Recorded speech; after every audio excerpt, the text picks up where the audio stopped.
Chapter 10 The Rogue Bludger. Bir şey diyecektim. Ben ne diyecektim? Bir şey diyecektim. Unuttum. Ha, bu Rogue şey. Bu Star Wars'da Rogue One diye bir film yaptılar. Hatta bu Star Wars 4'teki olan olayların işte onların geri planı, o planların, o ölüm yıldızının yok edilme planlarının nasıl geçirildiğini işte anlatan bir film. Orada da Rogue One'dı sanki yanlış hatırlamıyorsam filmin adı. O Rogue oradaki böyle bir işte bir anarşik böyle bir işte büyük bir işe tek başına kalkışıp bunu başarabilen insan anlamı falan veriyor. Buradaki bu The Rogue Bludger olunca da bence işte yine o asi Bludger şeyine geliyor hani ayrıntılı değil de tabii şeydeki gibi. Hani bir amacı falan yok. Sadece normal bir Bludger'ın davranması gerektiği gibi davranmıyor. Since the disastrous episode of the Pixies, Professor Lockhart had not brought live creatures to class. Live diyeceğim. Instead, he read passages from his books to them and sometimes reenacted some of the more dramatic bits. He usually picked Harry to help him with these reconstructions. So far, Harry had been forced to play a simple Transylvanian villager whom Lockhart had cured of a babbling curse. Tiyatro yapıyorlar. A Yeti with a head cold and a vampire who had been unable to eat anything except lettuce since Lockhart had dealt with him. Harry was hurled to the front of the class during their very next defense against the dark arts lesson, this time acting a werewolf. If he hadn't had a very good reason for keeping Lockhart in a good mood, he would have refused to do it. Nice loud howl, Harry, exactly. And then, if you'll believe it, I pounced like this, slammed him to the floor, thus, with one hand, I managed to hold him down, with my other, I put my wand to his throat. I then screwed up my remaining strength and performed the immensely complex Homorpheus charm. Homorpheus sanki immensely kompleks bir charm değil bu böyle. He let out a piteous moan. Go on, Harry. Higher than that. Good. The few vanished. The fangs shrank, and he turned back into a man, simple yet effective, and another village will remember me forever as the hero who delivered them from the monthly terror of werewolf attacks. The bell rang, and Lockhart got to his feet. Homer composed a poem about my defeat of the Wagga Wagga werewolf, signed copies of Magical Me to the author of the best one. The class began to leave. Harry returned to the back of the room where Ron and Hermione were waiting. Ready, Harry muttered. Wait till everyone's gone, said Hermione nervously. All right. Ha, restricted section için izin isteyecekleri için Lockhart'ın dediği her şeyi kurallarıyla uyguluyormuş. She approached Lockhart's desk, a piece of paper clutched tightly in her hand, Harry and Ron right behind her. Professor Lockhart, Hermione stammered. I want to get this book out of the library. Just for background reading, she held out the piece of paper, her hand shaking slightly. But the thing is, it's in the restricted, bunu bir türlü okuyamıyorum bu kelime, section of the library, so I need a teacher to sign for it.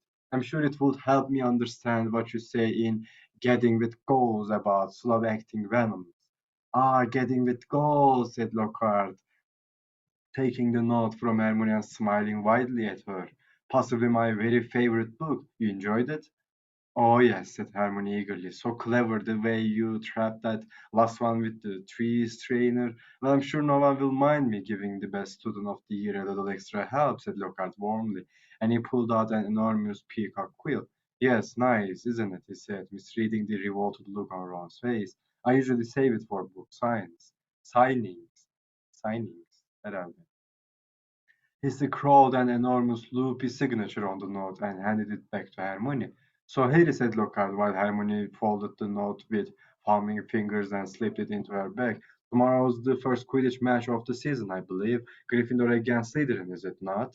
I hear you are a useful player. I was a seeker too. Jesus, I was asked to try for the national squad, but prefer to dedicate my life to the eradication of the dark forces. Bu herife bayılıyorum. Still, if ever you feel the need for a little private training, don't hesitate to ask. Always happy to pass on my expertise to less able players. Harry made an indistinct noise in his throat and then hurried off after Ron and Hermione. I don't believe it, he said as the three of them examined the signature of the note on the note. He didn't even look at the book we wanted. That's because he's a brainless git, said Ron. But who cares? We've got what we needed. He's not a brainless git, said Hermione cheerily as they half ran toward the library. Just because he said you were the best student of the year, they dropped their voices as they entered the muffled stillness of the library. Madame Pence, the librarian, was a thin, irritable woman who looked like an underfed vulture. Moste potente potions, she repeated suspiciously, trying to take the note from Hermione, but Hermione wouldn't let go. I was wondering if I could keep it, she said breathlessly. Oh, come on, said Ron, wrenching it from her grasp and thrusting it at Madame Pins. We'll get you another autograph. Locardo'll sign anything if it stands still long enough. Madame Pins held the note up to the light as though determined to detect a forgery, but it passed the test. She stalked away between the lofty shelves and returned several minutes later carrying a large and moldy-looking book. Hermione put it carefully into her bag and they left, trying not to walk too quickly or look too guilty. 5 minutes later, they were barricaded in Moaning Myrtle's out-of-order bathroom once again. Bathroom, evet. Hermione had overridden Ron's objections by pointing out that it was the last place anyone in their right minds would go, so they were guaranteed some privacy. Morning Myrtle was crying noisily in her stall, but they were ignoring her, and she them. Hermione opened most potent potions carefully, and the three of them bent over the damp, spotted pages. It was clear from a glance why it belonged in the restricted section.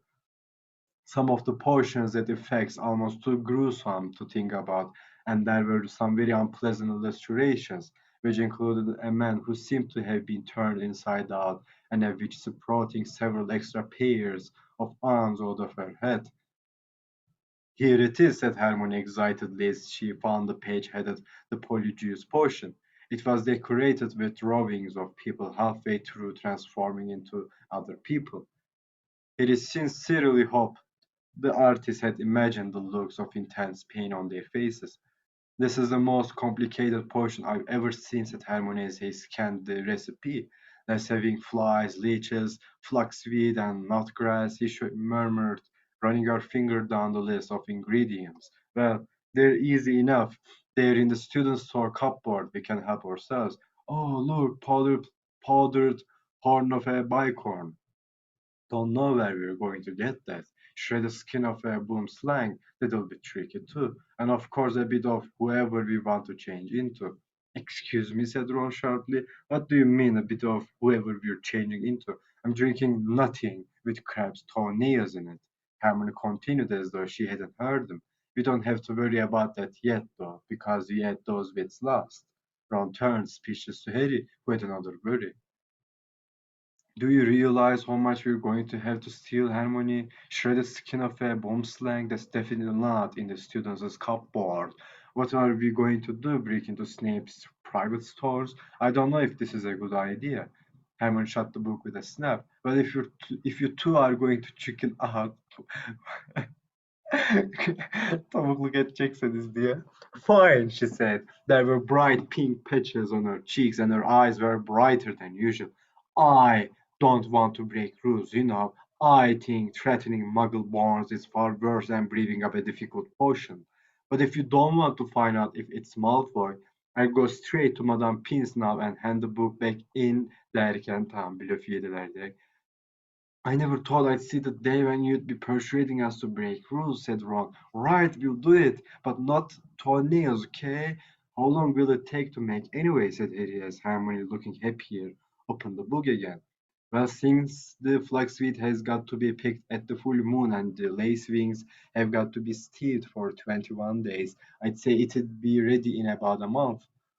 If we can get all the ingredients. A month, said Ron. Malfoy could have attacked half the Muggle-borns in the school by then, but Hermione's eyes narrowed dangerously again, and he added swiftly, but it's the best plan we've got, so full steam ahead, I say. Full steam ahead. Bu steam şey buhar. Full steam ahead dediği zaman direkt bizi götürdüğü yer işte buhar, işte böyle duman üfleyen o çuf çuf çuf çuf trenlerle tren benzetmesi yapıyor. Yani full steam ahead dediği an bu şeyi kapıyoruz, göndermeyi. Rahat bir şekilde, bayağı rahat bir şekilde. Gerçek İngilizce. However, while Hermione was checking that the coast was clear for them to leave the bathroom, Ron muttered to Harry, "It'll be a lot less hassle if you can just knock Malfoy off his broom tomorrow." Heyecan Quidditch için. Harry woke early on Saturday morning and lay for a while thinking about the coming Quidditch match. Anlanıyormuş, biz anlanıyor diyoruz böyle durumlarda, aynen. Ben de bugün yarım saat falan anlandım yatakta. Yok, yarım saat değil, 20 dakika falan. He was nervous mainly at the thought of what would say if Gryffindor lost, but also at the idea of facing a team mounted on the fastest racing brooms gold could buy. He had never wanted to beat Slytherin so badly. After half an hour of lying there with his insides churning, he got up, dressed, and went down to breakfast early, where he found the rest of the Gryffindor team huddled at the long, empty table, all looking uptight and not speaking much. As 11 o'clock approached, the whole school started to make its way down to the Quidditch stadium. It was a muggy sort of day with a hint of thunder in the air. Ron and Hermione came hurrying over to wish Harry good luck as he entered the locker rooms. The team pulled on their scarlet Gryffindor robes, then sat down to listen to Wood's usual pre-match pep talk. "Slytherin has better brooms than us," he began. "No point denying it. But we've got better people on our brooms. Hermione dediği laflar ediyor. "We've trained harder than they have. We've been flying in all weathers. Too true, muttered George. I haven't been properly dry since August. And we're going to make them rue the day they let that little bit of slime Malfoy buy his way onto their team." Chest heaving with emotion, Wood turned to Harry. "It'll be down to you, Harry, to show them that a seeker has to have something more than a witch father." Jesus, ben bile gaza geldim. "Get to that snitch before Malfoy or die trying, Harry, because you've got to win today. You've got to. So no pressure," Harry said, Fred, winking at him. As they walked out onto the field, a roar of noise greeted them, mainly cheers because Ravenclaw and Hufflepuff were anxious to see Slytherin beaten, but the Slytherins in the crowd made their boos and hisses heard too. Madame Hooch, the Quidditch teacher, asked Flint and Wood to shake hands, which they did, giving each other threatening stares and gripping rather harder than was necessary. "On my whistle," said Madame Hooch. "Three, two, one." With a roar from the crowd to speed them upward, the 14 players rose toward the leaden sky. Harry flew higher than any of them, squinting around for the snitch. "All right there, Scahead," yelled Malfoy, shooting underneath him as though to show off the speed of his broom. Harry had no time to reply. At that very moment, a heavy black bludger came pelting toward him. He avoided it so narrowly that he felt it ruffle his hair as it passed. "Close one, Harry," said George, streaking past him with his club in his hand, ready to knock the bludger back toward the Slytherin. Harry saw George give the bludger a powerful whack in the direction of Adrian Pussy demeyeceğiz dedik buna. But the bludger changed direction in mid-air and shot straight for Harry again. Harry dropped quickly to avoid it, and George managed to hit it hard toward Malfoy. Once again, the bludger swerved like a boomerang and shot at Harry's head. Harry put on a burst of speed and zoomed toward the other end of the field. He could hear the bludger whistling along behind him. What was going on? Bludgers never concentrated on one player like this. It was their job to try and unseat as many people as possible. Fred Weasley was waiting for the bludger at the other end. He ducked as Fred swung at the bludger with all his might. The bludger was knocked off course. "Gotcha!" Fred yelled happily, but he was wrong. As though it was magnetically attracted to Harry, the bludger pelted after him once more, and Harry was forced to fly off at full speed. It had started to rain. Harry felt heavy drops fall onto his face, splattering onto his glasses. He didn't have a clue what was going on in the rest of the game until he heard Lee Jordan, who was commentating, say, "Slytherin lead 60 points to 0, Jesus." The Slytherin's superior brooms were clearly doing their jobs, and meanwhile, the mad bludger was doing all it could to knock Harry out of the air. Fred and George were now flying so close to him on either side that Harry could see nothing at all except their flailing arms and had no chance to look for the snitch, let alone catch it. Someone's Tempered with this bludger, Fred grunted, swinging his bat with all his might as it launched a new attack on Harry. "We need time out," said George, trying to signal to Wood and stop the bludger breaking Harry's nose at the same time. Wood had obviously got the message. Madame Hooch's whistle rang out, and Harry, Fred, and George dived for the ground, still trying to avoid the mad bludger. "What's going on?" said Wood as the Gryffindor team huddled together, while Slytherins in the crowd cheered. "We're being flattened, dümdüz ettiler bizi," diyor. "Fred, George, where were you when that bludger stopped Angelina scoring? We were 20 feet above her, stopping the other bludger from murdering Harry Oliver," said George angrily. Çok güzel bir olay var burada. Çok basit ve çok güzel. We were 20 feet above her, stopping the other bludger from murdering Harry Oliver, diyor. Hani burada öyle bir kelimeyi kullanıyor ki olayı ayrıntılı açıklamasına gerek yok. İşte bludger'ın bir tanesi Harry'e takmış bir durumdaydı Wood. İşte aynı bludger 20 kere Harry'e saldırmaya çalıştı. Bizce o bludger'da bir sorun var falan. Bütün bu 2-3 cümle uzunluğundaki bu olayı bir kelimeyi bir şekilde söyleyerek anlatıyorlar. Murder diyorlar. Hani Bludger from attacking Harry deseydi işte Bludger'ların olayı ne zaten işte Fred ne hakkında konuşuyorsun diyecektim Wood, ama murdering dediği an anlıyorlar ki Bludger'ın bir Harry'e takık. Harika, anladınız mı arkadaşlar? Bakın bir kelime değişiyor. 3 cümlelik açıklamanın hiçbirini duymamıza ihtiyacımız yok. Okuyucu olarak, Wood olarak, hiç kimse olarak. Harika bir olay. Naz derecede pratik. "Someone's fixed it. It won't leave Harry alone. It hasn't gone for anyone else all game. The Slytherins must have done something to it. But the Bludgers have been locked in Madame Hooch's office since our last practice, and there was nothing wrong with them then," said Wood anxiously. Madame Hooch was walking toward them. Over her shoulder, Harry could see the Slytherin team jeering and pointing in his direction. "Listen," said Harry as she came nearer and nearer. "With you two flying around me all the time, the only way I'm going to catch the snitch is if it flies up my sleeve. Go back to the rest of the team and let me deal with the rogue one." Rogue one. "Don't be thick," said Fred. It'll take your head off." Wood was looking from Harry to the Weasleys. Şimdi devamlı okumuyorum ama biliyorum aslında. Ama olsun, okumayayım, heyecan olsun diye. Gryffindor kazansın mı, Harry'nin hayatı kararını verecek. Bugün bakalım ne diyor? "Oliver, this is insane," said Alicia, spinning angrily. "You can't let Harry deal with that thing on his own. Let's ask for an inquiry." "If we stop now, we'll have to forfeit the match," said Harry, "and we're not losing to Slytherin just because of a crazy bludger. Come on, Oliver, tell them to leave me alone." "This is all your fault," George said angrily to Wood. "Get the snitch or die trying. What a stupid thing to tell him." Madame Hooch had joined them. Ready to resume play, she asked Wood. Wood looked at the determined look on Harry's face. "All right," he said. "Fred, George, you heard Harry. Leave him alone and let him deal with the bludger on his own." The rain was falling more heavily now. On Madame Hooch's whistle, Harry kicked hard into the air and heard the telltale whoosh of the bludger behind him. Higher and higher Harry climbed. He looped and swooped, spiraled, zigzagged, and rolled. Slightly dizzy, he nevertheless kept his eyes wide open. Rain was speckling his glasses and ran up his nostrils as he hung upside down, avoiding another fierce dive from the bludger. He could hear louder from the crowd. Çünkü çok saçma böyle şöyle davrandığı için saçma göründüğünün o da farkında. He knew he must look very stupid, but the rogue bludger was heavy and couldn't change direction as quickly as Harry could.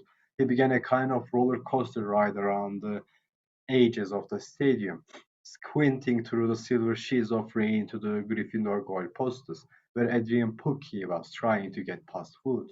A whistling in Harry's ear told him the bludger had just missed him again. He turned right over and sped in the opposite direction. "Training for the ballot, Potter," yelled Malfoy as Harry was forced to do a stupid kind of twirl in midair to dodge the bludger. And he fled, the bludger trailing a few feet behind him, and then glaring back at Malfoy in hatred. He saw it. The golden snitch, Malfoy'un omzunun üstünde falan. It was hovering inches above Malfoy's left ear. Jesus. Hovering inches above.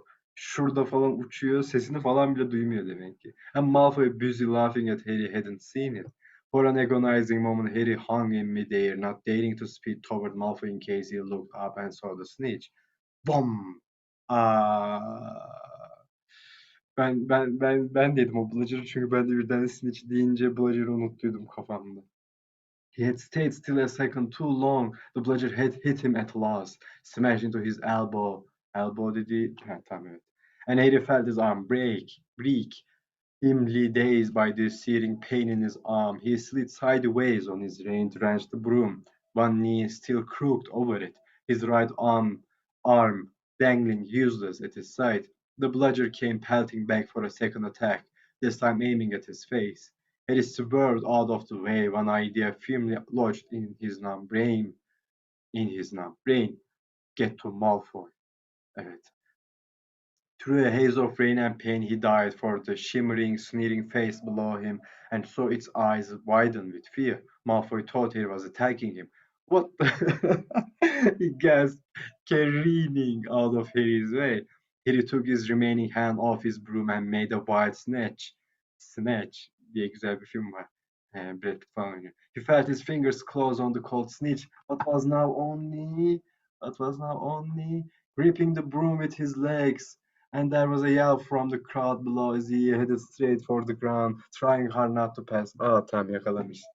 With a splattering thud, he hit the mud and rolled off his broom. His arm was hanging at a very strange angle, riddled with pain, he heard as though from a distance. A good deal of whistling and shooting. He focused on the snitch clutched in his good hand.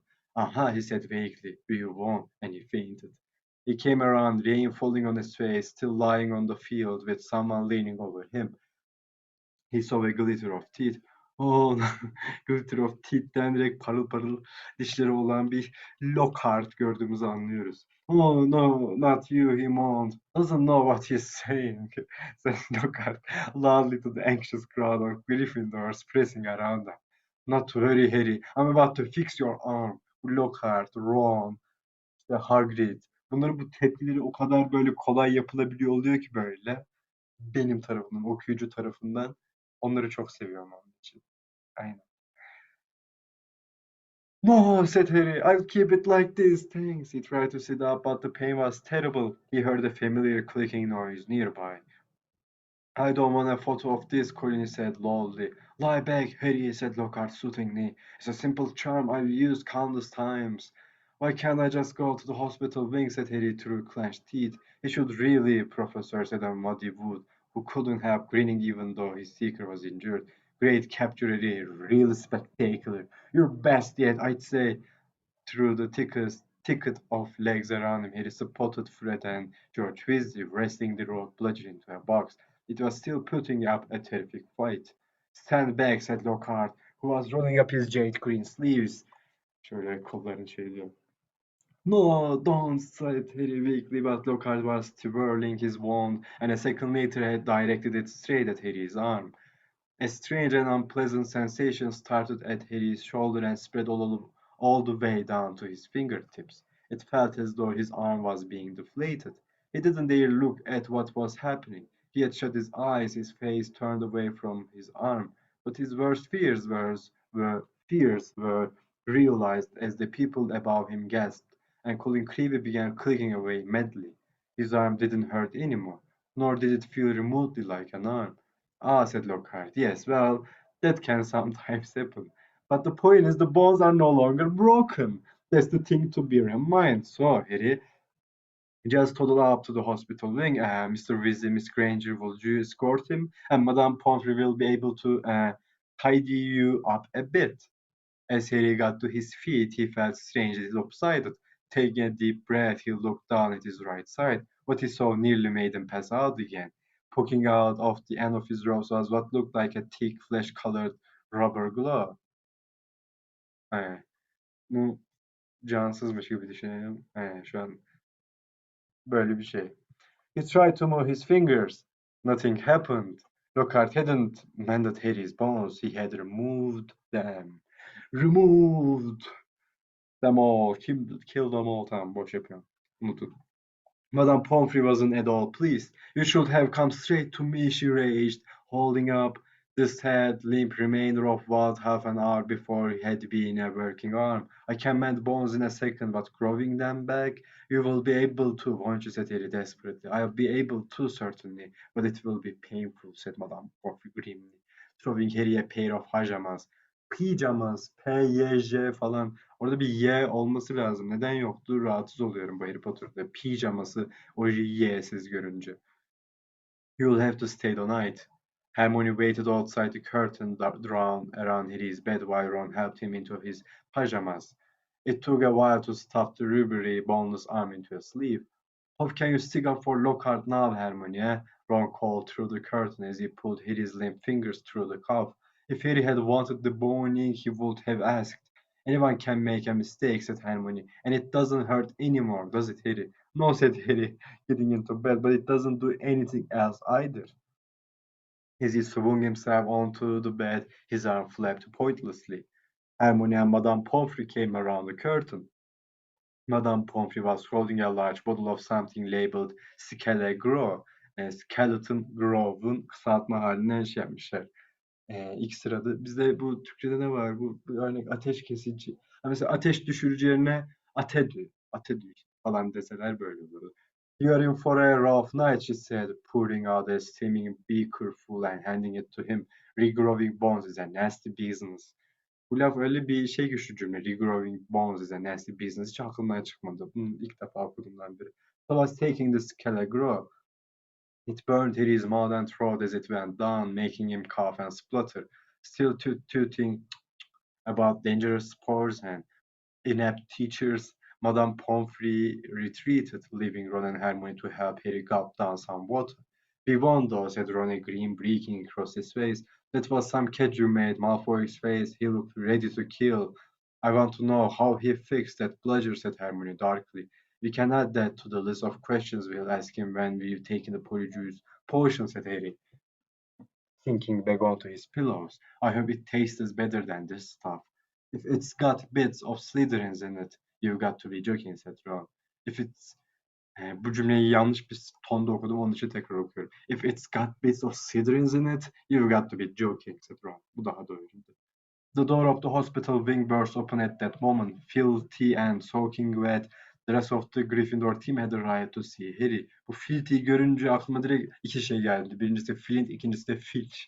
İşte bir anını onlar geldi. Oh ne oluyor falan kafamda böyle abrupt görüntüler oluştu. Ondan sonra işte Filthy and soaking wet falan. Ha işte yağmurda ıslanmış Gryffindor takımı geldiler.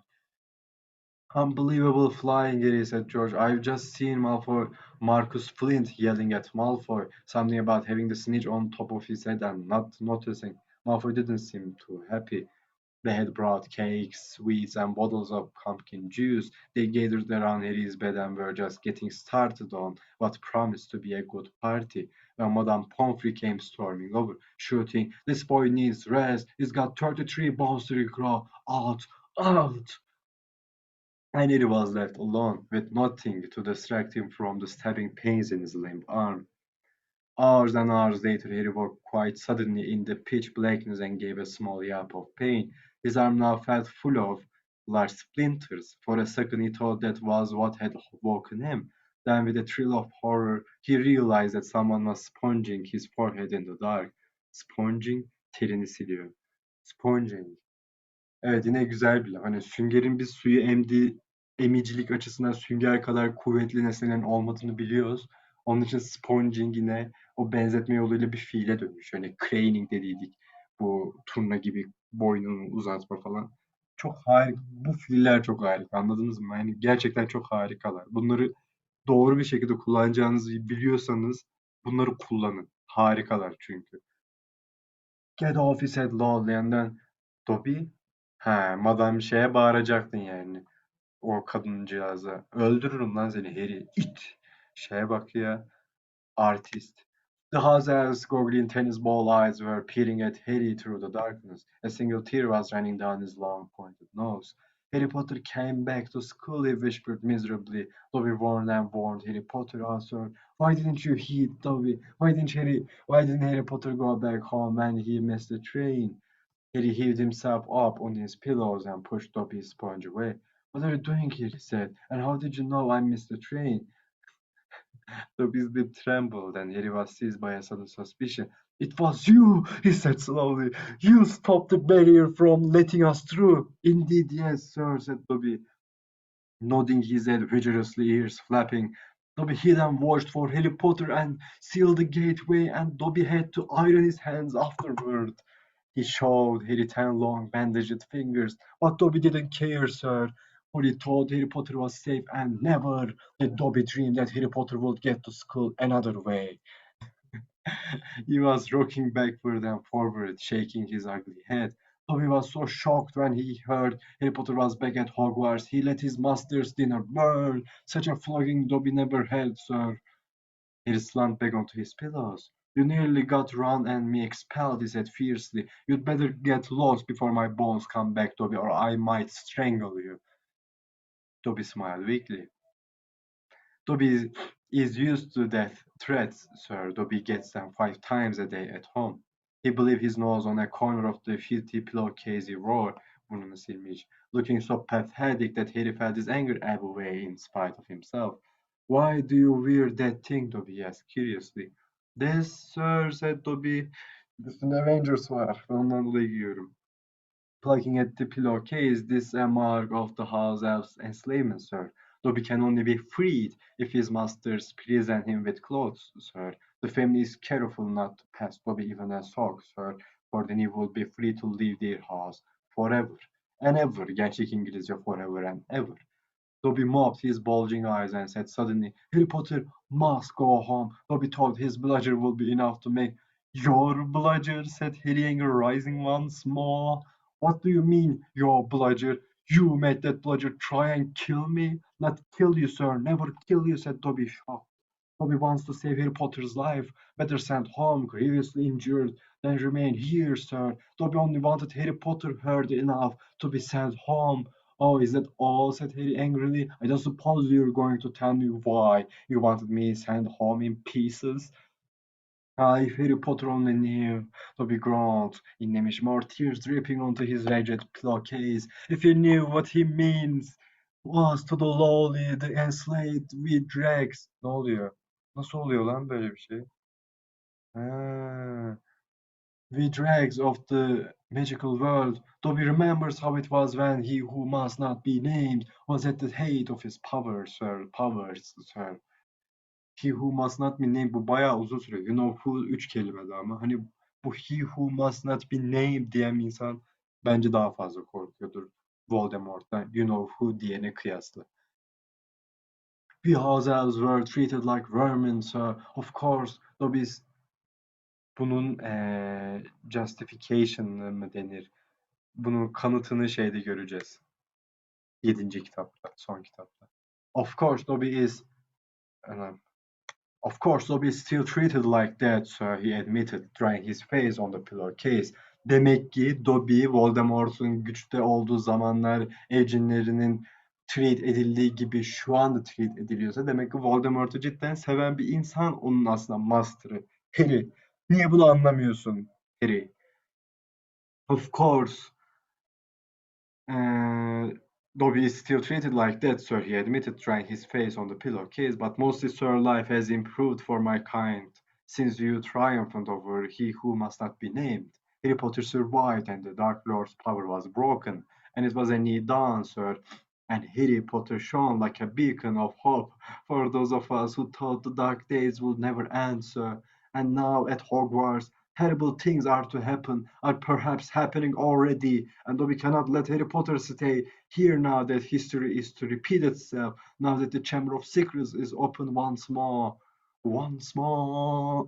ediyordu 3. kitabın sonlarına doğru filmin sonlarına doğru. Kitapta aynısı oluyor muydu tam hatırlamıyorum. Profesör Trelawney Harry'e profesi söylediği zaman once more'un bayağı bir böyle bir karşındaki insanı hipnoz edecek, korkutacak derecede bir kuvveti oluyor. Bu şekilde işte hikayeler, mitler anlatılır iken. Toby froze, horror-struck, then grabbed Harry's water jug from his bedside table and cracked it over his own head, toppling out of sight. A second later he crawled back onto the bed, cross-eyed, muttering, "Bad Dobby, very bad Dobby" falan vuruyor kendine. So that is a chamber of secrets, Harry whispered. And did you say it's been opened before? Tell me, Dobby. He seized the elf's bony wrist as Dobby's and inched toward the water jar. But I'm not muggle born. How can I be in danger from the chamber? Ah, sir, ask no more of poor Dobby, stammered the elf, his eyes huge in the dark. Dark deeds are planned in this place, but Harry Potter must not be here when they happen. Go home, Harry Potter, go home. Harry Potter must not meddle in this, sir. This too dangerous. Who is it, Dobby? Harry said, keeping a firm hold on Dobby's wrist to stop him from hitting himself with the water jug again. Who's opened it? Who opened it last time? Dobby can't, sir. Dobby can't. Dobby mustn't tell, squealed the elf. Go home, Harry Potter. Go home. I'm not going anywhere, said Harry fiercely. Bunu bir de Kingpin şeyden Into the Spider-Verse'de de son dövüşlerinde Miles'la diyordu. I'm not going anywhere yapıyordu böyle Miles Morales'e. One of my best friends is Muggle-born. She'll be first in line if the chamber really has been opened. Harry Potter risks his own life for his friends, moaned Dobby in a kind of miserable ecstasy. So noble, so valiant, but he must save himself, he must. Harry Potter must not. Dobby suddenly froze, his bad ears quivering. Şöyle. Harry heard it too. There were footsteps coming down the passageway outside. Dobby must go, breathed the elf, terrified. There was a loud crack, and Harry's fist was suddenly clenched on thin air. He slumped back into bed, his eyes on the dark doorway to the hospital wing as the footsteps drew nearer. Dobby'nin bunca şey yapıp Harry'nin de Dobby onca sinirlenip ama bir yandan da sevmeye devam etmesini düşünürken Harry'nin bu düşünceleri yaşayan insan olarak suratındaki ifadeyi bir anda hayal edip gülesim geldi.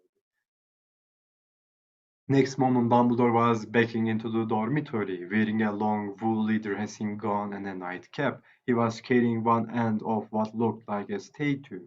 Professor McGonagall appeared a second later, carrying its feet. Together they heaved it onto a bed. Aha, Professor McGonagall'a yardım ediyormuş. Get Madame Pomfrey, whispered Dumbledore, and Professor McGonagall hurried past the end of Harry's bed out of sight. Harry lay quite still, pretending to be asleep. He heard urgent voices, and then Professor McGonagall swept back into view, closely followed by Madame Pomfrey, who was pulling a cardigan on over her nightdress. He heard a sharp intake of breath. What happened? Madame Pomfrey whispered to Dumbledore. What happened? Bending over the statue on the bed. Another attack, said Dumbledore. Minerva found him on the stairs. There was a bunch of grapes next to him, said Professor McGonagall. We think he was trying to sneak up here to visit Potter. Harry's stomach gave a horrible lurch. Slowly and carefully he raised himself a few inches so he could look at the statue on the bed. A ray of moonlight lay across its staring face. It was Colin Creevey. His eyes were wide and his hands were stuck up in front of him, holding his camera. Petrified, whispered Madame Pomfrey. Yes, said Professor McGonagall. But I shudder to think, if Albus hadn't been on the way downstairs for hot chocolate, who knows what might have. The three of them stared down at Colin. Then Dumbledore leaned forward and wrenched the camera out of Colin's rigid grip. You don't think we managed to get a picture of his attacker? Said Professor McGonagall eagerly. Dumbledore didn't answer. He opened the back of the camera. Good gracious, said Madame Pomfrey. A jet of steam had hissed out of the camera. Harry, 3 beds away, caught the acrid smell of burnt plastic. O kokuyu ben biraz fazla seviyorum. Şu an benim direkt geldi. Melted, said Madame Pomfrey wonderingly. All melted. What does this mean, Albus? Professor McGonagall asked urgently. It means, said Dumbledore, that the Chamber of Secrets is indeed open again. Madame Pomfrey clapped a hand to her mouth. Professor McGonagall stared at Dumbledore. But Albus, surely, who? The question is not who, said Dumbledore, his eyes on Colin. The question is how. And from what Harry could see of Professor McGonagall's shadowy face, she didn't understand this any better than he did. Görüşürüz. Diyelim önce hangi bölüm şu anda bakalım. Chapter 11, The Dueling Club. Jesus, bu görüntünün ne olduğunu konuşacağız. Üzücü bir görüntü. Görüşürüz.